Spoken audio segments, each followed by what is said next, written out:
حسن وجہ شبہ ہے، یعنی حسن کے لحاظ سے چاند کی مانند ہے۔ جب کہیں کہ اس کا قد سرو کی مانند ہے تو آپ کو پتا ہونا چاہیے چمک کی وجہ سے تشبیہ نہیں دی، یہ سیدھا اور لمبا ہونے کی وجہ سے تشبیہ دی، یکدم سیدھا ہے۔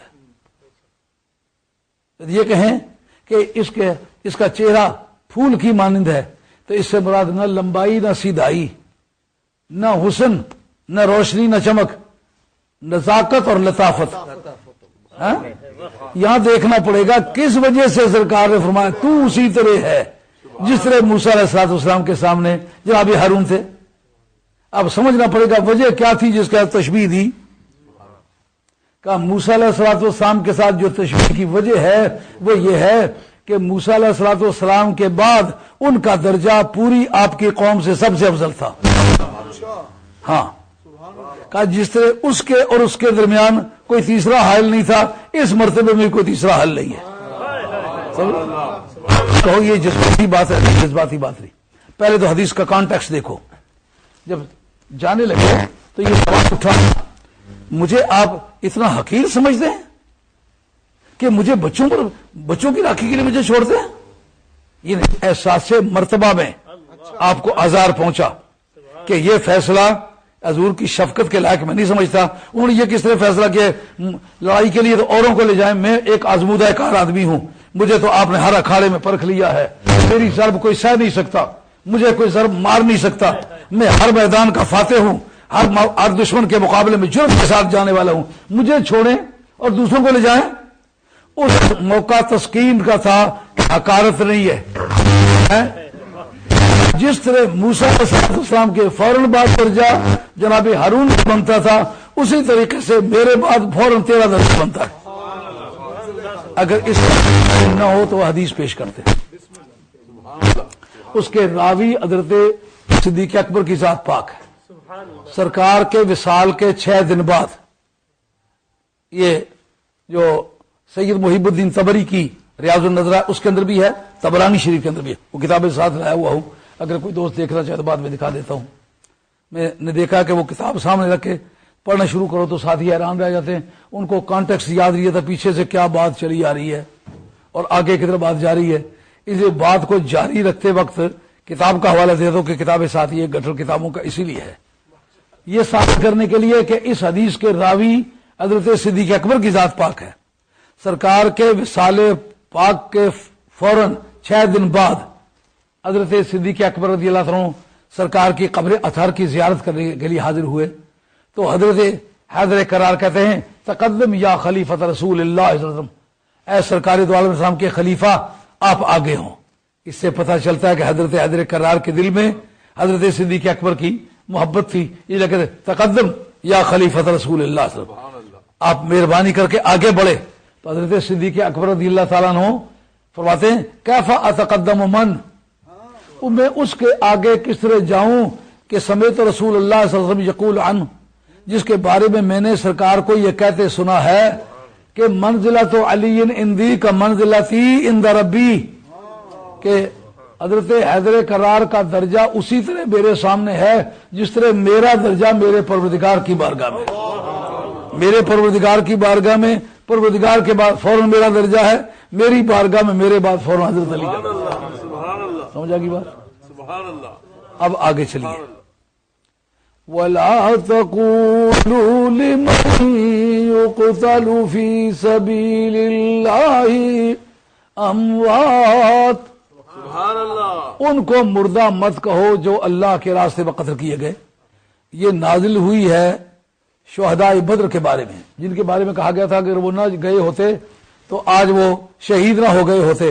ان کے جواب میں فرمایا کہ جس زندگی کی تلاش میں تم ہو وہ فانی زندگی ہے، بدر میں جا کر ان کو جو زندگی ملی ہے وہ ابدی زندگی ہے، تو تم گویا ٹھیکریاں لے کر کے تم درہم و دینار کو بیچنا چاہتے ہو، لال اور جواہرات کو بیچنا چاہتے ہو۔ اللہ نے کہا ان کو مردہ مت کہو کہ جو اللہ کے راستے میں قتل ہو گئے۔ اب دور حاضر کے جو مسلمان کو شبہات گزر رہے وہ جی سرکار کو کہتے ہیں جی سرکار زندہ ہے، ہم کس طرح مانے کہ وہ زندہ ہیں؟ اس لیے کہ سرکار دو عالم السلام کو کفن دیا گیا، سرکار کا جنازہ پڑھا گیا، سرکار کو دفن کیا گیا، اگر وہ زندہ ہے تو یہ سارے کام کیوں ہوئے؟ اس کے جواب میں ہم کہتے ہیں کہ یہ بتاؤ کہ جو شہید ہے جس کو پروردگار نے زندہ کہا ہے اس کی زندگی کو تسلیم کرتے ہو؟ جی تسلیم کرتے، تو اس کا جنازہ نہیں پڑھا گیا کیا؟ پڑھا گیا ہے۔ اس کو دفن نہیں کیا گیا کیا؟ دفن کیا گیا۔ تو جب اس کو دفن بھی کیا گیا، اس کا جنازہ بھی پڑھا گیا، پھر زندگی بھی تسلیم کرتے ہو، تو اس کا معنی یا تم خود تسلیم کرتے ہو کہ جنازہ پڑھنا اور دفن کرنا یہ مرنے کے لیے کافی دلیل نہیں ہے، بلکہ ایسا ہو سکتا ہے کہ جنازہ بھی پڑھ لیا جائے اور دفن بھی کر دیا جائے لیکن زندگی میں فرق نہ آئے۔ کتاب الاعتقاد لکھی امام بحقی کی، اس کے اندر ایک بحث ہے۔ یہ بحث کہ نبیوں کے جب وصال ہوتے ہیں تو وصالوں کے بعد ان کی روحیں رکھی کہاں جاتی ہیں؟ ہاں؟ سمجھ آ رہی ہے بات کہ نہیں آ رہی؟ نبیوں کی روحیں جب باڈیوں سے نکالی جاتی ہیں رکھی کہاں جاتی ہیں؟ کہ باقی روحوں کے متعلق فیصلے کئی طرح کے ہیں، ان کے متعلق سوچنا ہے کہ نبیوں کے بدنوں سے روحیں نکالنے کے بعد رکھی کہاں جاتی ہیں۔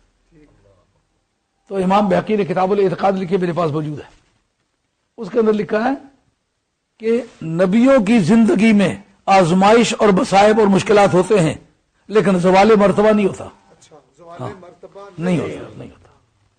تو کوئی شان جو پہلے کسی نبی کو دی گئی ہو واپس لے لی جائے تو اس سے قصر شان لازم آتی ہے۔ جو مرتبہ ان کو پہلے مل چکا ہوا وہ قائم رہے گا۔ اس کو مد نظر رکھ کے باقی مسائل پر بحث کرنی ہے۔ تو پہلا مسئلہ اس میں جو ہے کہ نبیوں کی زندگی میں زوال مرتبہ نہیں ہوتا۔ اب دیکھیں جب ان کی روح نکالی گئی ہے اس کو کس جگہ رکھیں تاکہ زوال مرتبہ والا جو قاعدہ ہے وہ اپلائی نہ ہو کہ مرتبے میں زوال آیا ہے۔ کہا کوئی مقدس جگہ تلاش کرتے ہیں، کہا عالم ارواح میں رکھیں، کہا عالم ارواح میں رکھیں تو اس میں تو ہر طرح کے روحوں کی جگہ ہے، سب وہاں رہتے ہیں عالم برزخ میں۔ اس برزخی زندگی میں تو کافر بھی شریک ہے، مومن بھی شریک ہے، نبی کا کیا امتیاز رہا؟ کہا پھر ایسے کریں کہ جنت میں رکھیں۔ کہا جنت میں تو شہداء کی روحیں بھی رہتی ہیں، نبیوں کی کو بھی اگر جنت ہی پر ٹال دیا جائے تو یہ تو نبیوں کی شان کے لائق نہیں۔ بات سمجھ آ رہی ہے نہیں آ رہی؟ کافی توجہ سے بات سمجھنی پڑے گی۔ اچھا ان کو بیت المقدس شریف میں رکھا جائے۔ کہا بیت المقدس کی وہ شان نہیں ہے جو نبی کی باڈی کی ہے، اس کو مسجد حرام میں کعبے رکھا جائے۔ کہا کعبے کی وہ شان نہیں ہے جو نبی کی باڈی کی ہے۔ التصدیقات لدفع التلبیسات، علماء دیوبند کے اکابرین نے یہ کتاب لکھی ہے، میرے کتب خانے میں موجود ہے۔ اس میں جو مٹی سرکار دو عالم علیہ السلام کی سرکار کے بدن مبارک سے لگتی ہے اس کا درجہ زمین سے افضل ہے، آسمان سے افضل ہے، بیت المقدس سے افضل ہے، بیت الحرام سے افضل ہے، مسجد نبوی سے افضل ہے، لوح سے افضل ہے، قلم سے افضل ہے، عرش الہی سے افضل ہے۔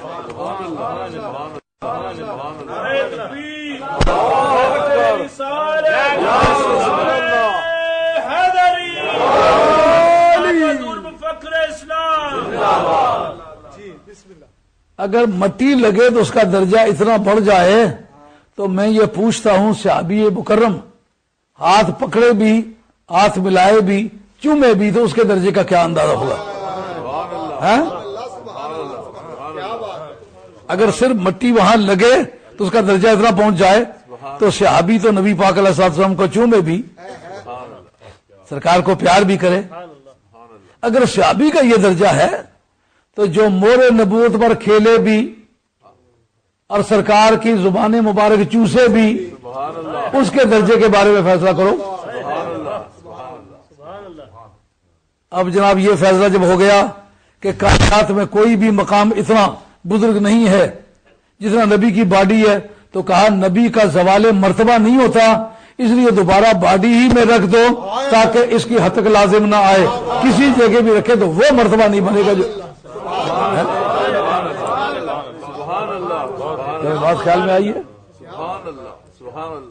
تم ان لوگوں کو مردہ مت کہو، یہ کائنات میں پہلی مرتبہ اعلان ہوا دین اسلام کی تاریخ میں کہ ان لوگوں کو مردہ نہیں کہنا،